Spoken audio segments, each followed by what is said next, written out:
Muy buenas tardes, querida teleaudiencia. Bienvenido sea usted a este su programa Sucesos Multimedia. Elmer Alcides, conductor de este programa, pues extiende un cordial saludo hasta nuestra toda, bueno, a toda la República Mexicana, pero ya me trabé. A toda la República Mexicana, quienes nos sintonizan a través de www.sucesosmultimedia.com. Recordarles que hoy estamos a 31 de mayo del 2013, ya finalizando el mes número 5. Ya entramos ya al último mes del primer semestre del año. Así es que el tiempo avanza y hay que aprovecharlo. Recordarles también que ya por ahí ya ayer estaba en la televisión en la noche y ya que aparecieron los grandes políticos uno tras otro en los comerciales de televisión. Ya se empezaron a inundar los medios de comunicación, así como Televisa y TV Azteca locales de aquí de la ciudad de Chihuahua. Vamos a continuar la entrevista del día de hoy. Hoy tenemos como invitado, como todos los viernes, a licenciado Ricardo Leal. Ricardo, buenas tardes, ¿cómo Muy estás? buenas tardes, Elmer, ¿cómo estás? ¿Cómo andas? Muy bien, gracias a Dios. ¿Qué tal el calor por ahí? Oh, muy bueno, muy sabroso. Sí. Bien, Ricardo Leal es licenciado en psicología y es representante, ¿verdad? Viene a representar la institución del municipio, que es el CAPSI, ¿verdad? Centro de Atenciones Y prevención y Prevención psicológica. Psicológica. Así es. Ahí está, y en esta mañana ponga mucha atención usted ahí en casita, querido cibernauta, porque hoy vamos a hablar de un tema que no es muy común hablar aquí en el programa. Hemos hablado de estrés, hemos hablado de la ansiedad y todas esas cosas que tienen que ver con la psicología, pero en esta mañana vamos a hablar acerca del estrés postraumático. Y para empezar, vamos a pedirle a Ricardo que nos pueda definir, que nos explique en qué consiste el estrés postraumático. Postraumático. Mira, te voy a explicar, Elmer. El estrés postraumático es una especie de estrés caracterizado principalmente cuando un individuo es expuesto ante una situación estresante donde corre peligro su vida o él observa que están corriendo peligro la vida de los demás. Es un evento traumático, en pocas palabras. Puede O sea, ser. no tengo que, es a través de la ocurrencia de un incidente de otra persona, no necesaria a mí. No, personalmente también, o sea, Ajá. es personalmente y ver algún incidente, como puede ser un asesinato, un choque, que lo choquen a uno, que lo secuestren a ti, por ejemplo. A mí la lógica me dice, Ricardo, por ejemplo, sabemos que post es después, ¿no? Sí, O sea, estoy traumado, ¿verdad? Pero sí, ¿por qué estás traumado? ¿Qué ocurrió ese trauma? No, es que fíjate que agarraron a una niña del cabello y la tiraron contra el poste y me quedé con el trauma. Entonces me estresé.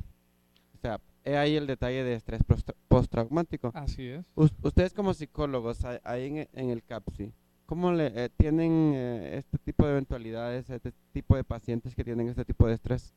Mira, sabes que por la situación desgraciadamente que estamos viviendo actualmente de la delincuencia organizada y todo eso, sí nos llegan muchos pacientes, desgraciadamente han presenciado secuestros, han sido víctimas también de secuestros, asesinatos de sus padres, este, muchas cosas feas, por decirlo así. También tenemos el típico de que me tocó ver cómo atropellaron a una señora, mm, sucesos que ellos no saben cómo procesarlos y que traen este tipo de trastorno. Así es.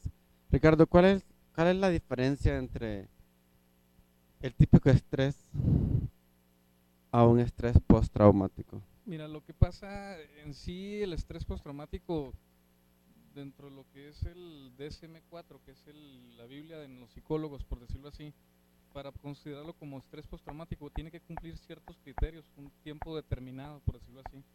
El estrés postraumático tiene que, para llamarle con esa definición, tiene que pasar más de 3 meses. También se le puede llamar a partir de un mes, pero se le llama estrés agudo nada más. Si los síntomas siguen persistiendo, siguen avanzando, ya se puede decir que es un estrés postraumático. ¿Qué tipo de estrés postraumáticos existen? ¿Están clasificados así como tal? No, esto nada más el trastorno como tal. El trastorno como tal. Ricardo, ¿en qué momentos o circunstancias se presenta el estrés postraumático? Como te comentaba, existen varios factores.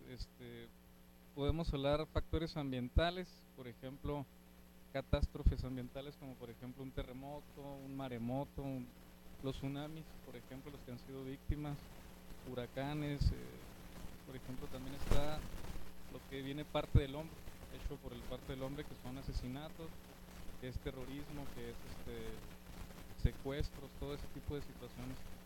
Recuerdo cuando fue lo de la guerra entre Estados Unidos y Afganistán y todo eso, que ponían videos de personas que les cortaban la cabeza. Muchas personas tenían este problema cuando lo miraban. Sabemos que el evento mundial que trascendió y que va a seguir trascendiendo a través de la historia es lo del 11 de septiembre del 2001. 2001. 2001 fue en la ciudad de Nueva York con las Torres Gemelas.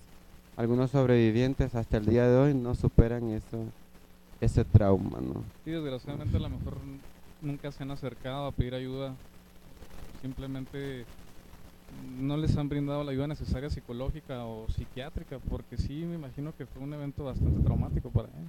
A ver, Ricardo, coméntanos también, por ejemplo, este tipo de gente que vive este estrés postraumático. Ustedes como psicólogos, ¿cuál es el tipo de terapia, cuál es el tipo de sesiones que ustedes tienen con estas personas? Mira, el tipo de terapia varía mucho dependiendo de cada persona y cada terapeuta. Se puede manejar terapia cognitivo-conductual, de aproximaciones sucesivas, donde expones al paciente a vivir el evento, pero de forma controlada, ¿sí me explico? Monitoreada por parte del terapeuta. Hablar de terapia sería hablar muy generalizado ahorita por lo pronto, porque sí es dependiendo de cada paciente, de cómo lo perciba cada paciente la terapia también. Ok, muy bien, vamos a continuar y que nos platiques un poco más allá de esto, ya nos has hablado del concepto, de lo que genera, de los factores que lo generan el estrés postraumático.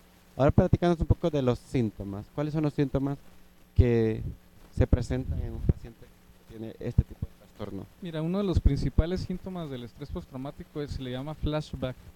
Flashback es estar recordando constantemente lo que vivió, lo que presenció, lo que le platicaron. Lo manifiesta con ansiedad, que es uno de los principales síntomas del estrés postraumático.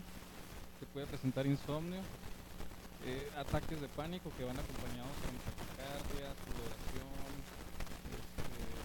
irritabilidad. Las personas cambian totalmente su forma de ser. De repente la persona que lo padece se vuelve muy irritable, geniosa, y no sabe ni siquiera por qué, porque siempre está pensando eso, está recordando y recordando todos los días.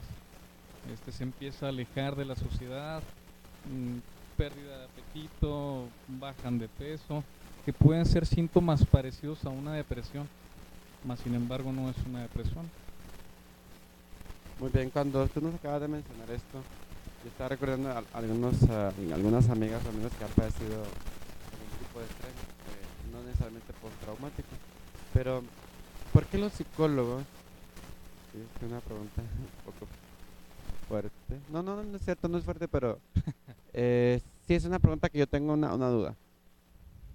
¿Por qué usan químicos, medicamento? Mira, los psicólogos no usamos medicamentos, ¿eh?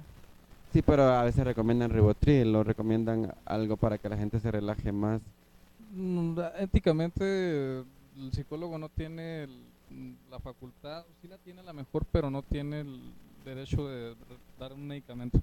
Por eso trabajamos los psicólogos y los psiquiatras en conjunto, por decirlo así. El medicamento entra aquí principalmente para bajar la ansiedad. Se les ¿Qué recetan tan cierto es eso que hay una falta de un químico del cerebro, hay una falta de una sustancia, que por eso a veces se generan ciertos trastornos mentales en los seres muy humanos? cierto, claro que sí, ¿Cómo comprobado. qué le hace falta a un paciente para que tenga un trastorno mental? Pues pueden ser muchos factores, mira, dentro de de la depresión, no sé mucho acerca del tipo, ya sería meternos en medicina, por decirlo así, pero sé que son sustancias que muchas veces el cerebro no segrega a un nivel normal como cualquier ser humano, y la función del medicamento es ayudar a que se compense esta falta de líquido o sustancia, ¿sí me explico? A nivel cerebral. Muy bien, gracias Ricardo. Vamos a seguir platicando un poco más acerca de este trastorno mental. Y yo pienso, y sí es importante mencionar, Ricardo, que nadie está exento. No, claro que no. O sea, vas por la calle y o sea, te deja así como anonadado, no sabes qué hacer, cómo reaccionar Claro, ante una situación. De repente, cuando pasas algo que es que vas conduciendo, ¿verdad? Por ejemplo, en una vialidad de aquí del estado de Chihuahua, sí, y ves y te encuentras con una balacera, o te encuentras que un señor agarró a una niña y la golpeó, la empujó, y de repente, aún así, creo que a todos los que son conductores les pasa un choque así de esos que te dejan impactados, ¿verdad? Pues más allá de eso, llegas a tu casa o llegas temblando, ¿qué te pasó? Y de repente, ¿qué te pasó? Te dice tu familiar, ¿no? claro. ¿No? Entonces sí es preocupante. ¿Sí se puede superar uno mismo sin necesidad de recibir terapia? Sí, te digo, el estrés para que sea postraumático tiene que durar más de 3 meses o más de un mes para considerarse. Hay gente que es demasiado sensible, y son más vulnerables a este tipo de situaciones. Ok. Hay gentes que a lo mejor no lo son tanto, presentan el estrés durante un día solamente y al siguiente día se pueden levantar sin ningún problema. Pero depende de cada persona. Son muy sensibles otras personas que Hay otras. unos que son más fuertes, ¿no? Claro que sí. O si son fuertes, se lo guardan por dentro y luchan ellos internamente, no lo expresan. Así es. Entonces recordarles también a nuestra querida teleaudiencia que también es importante mencionarlo, que cuando este tipo de eventualidades pasan en la vida de uno, decirles que nadie está exento, ¿verdad? Que busquen ayuda de un profesional, Claro que sí. que no se queden ahí encerrados en su cuarto con aquel temor, con aquel pánico de estar recordando la escena, ¿verdad? Entonces, que busquen ayuda de un psicólogo, Así es. o si no de un psicólogo, pues de su mejor amigo para que lo exteriore, ¿no? Nos suele pasar.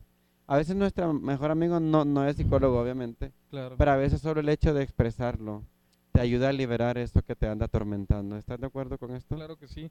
Principalmente en este tipo de trastorno, a lo mejor no se presta mucho que lo platique una persona con otra porque el hecho de platicar es recordar. Entonces es otro de los síntomas que no quieren hablar acerca del tema. Pues es preferible acercarse a un profesional que lo pueda ayudar. Entonces vaya al CAPSI, ¿no? Así es.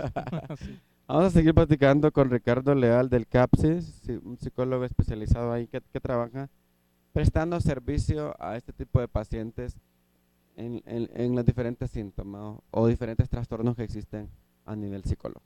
No se despegue porque vamos a ir a un corte y regresamos en breves instantes.